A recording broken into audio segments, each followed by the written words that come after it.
Assalamualaikum warahmatullahi wabarakatuh.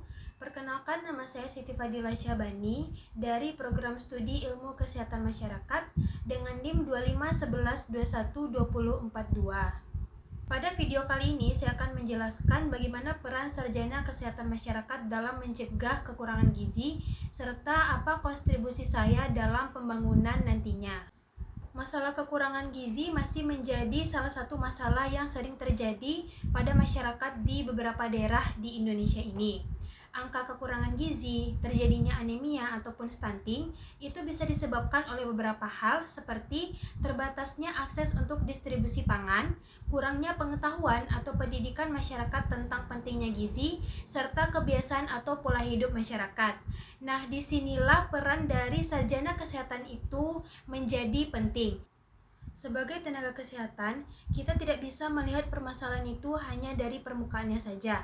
Kita harus melihat, meneliti, serta memerhatikan bagaimana permasalahan tersebut hingga ke akar-akarnya.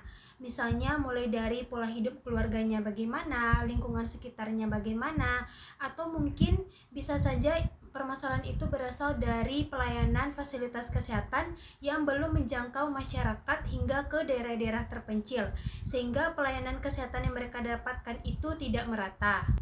Pendekatan dalam kesehatan masyarakat ini mengajarkan, menuntut, serta membuat kita mengerti bahwa gizi itu bukan hanya tentang apa yang kita makan atau apa yang kita konsumsi sehingga bisa masuk ke dalam tubuh kita. Tapi gizi itu bisa dipengaruhi oleh beberapa aspek seperti faktor sosial ekonomi, bagaimana perilaku atau gaya hidup masyarakat dalam keseharian mereka, serta selain itu juga bisa dipengaruhi dengan lingkungan sekitar mereka yang saling berhubungan satu sama lain. Peran sarjana kesehatan masyarakat dalam upaya pencegahan kekurangan gizi itu bisa dilakukan dengan cara melakukan edukasi kepada masyarakat. Edukasinya yaitu bagaimana cara pemenuhan gizi yang baik, bagaimana cara melakukan MPASI yang baik, serta bagaimana cara memenuhi protein hewani. Nah, edukasi ini bisa dilakukan untuk ibu hamil, ibu menyusui, ataupun balita. Edukasi ini bukan hanya berpusat pada fasilitas kesehatan saja seperti rumah sakit atau puskesmas, tapi juga bisa dilakukan pada komunitas ataupun pada sekolah-sekolah. Atau jika ingin jangkauan yang lebih luas lagi, bisa juga dilakukan dengan menyebarkan edukasi melalui media sosial agar edukasi yang kita lakukan lebih diketahui oleh banyak orang. Selain melakukan edukasi, tenaga kesehatan masyarakat juga berperan untuk merancang dan melaksanakan program-program kesehatan yang tepat sasaran dengan cara mengumpulkan data serta melihat bagaimana situasi dan kondisi di lapangan. Contohnya itu seperti kampanye tentang pencegahan stunting berbasis keluarga, kampanye tentang bagaimana makan makanan sehat, serta adanya cek tingkat gizi berkala di lingkungan sekolah atau di lingkungan masyarakat, serta meminta kepada pemerintah daerah untuk kebijakan-kebijakan mereka itu supaya lebih memperhatikan dan lebih condong dan peduli kepada kesehatan masyarakat.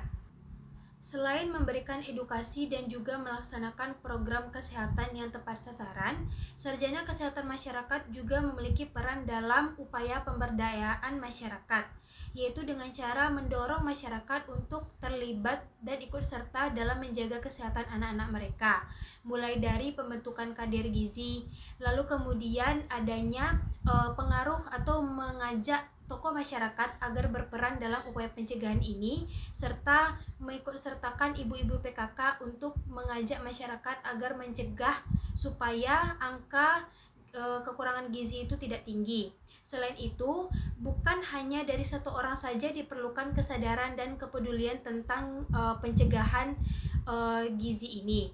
Diperlukan kepedulian dari semua komponen-komponen masyarakat dan kolaborasi dari komponen masyarakat seperti tenaga kesehatan, dari tokoh masyarakat, dan terutama masyarakat itu sendiri.